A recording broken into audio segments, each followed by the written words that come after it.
Will you learn something new about the Royal Air Force in 60 seconds? Join me in Eryri National Park, North Wales, to find out more. The RAF Mountain Rescue Service provide a 24/7 all-weather search and rescue capability across the UK, with teams based at RAF Leeming, RAF Lossiemouth and RAF Valley.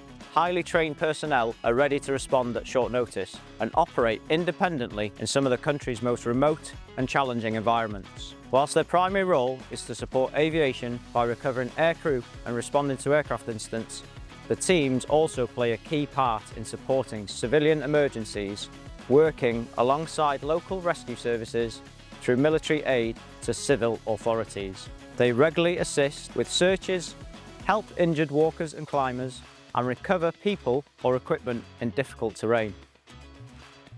RAF personnel are currently on exercise Pitch Black, a large international air warfare exercise in Australia, improving how we can all operate together as a team. We've also got a team in the Hawaiian island on RIMPAC, the world's largest maritime warfare exercise.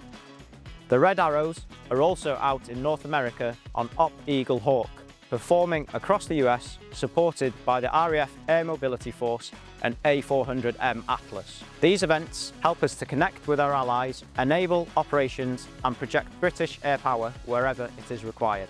That's all for now. See you next time.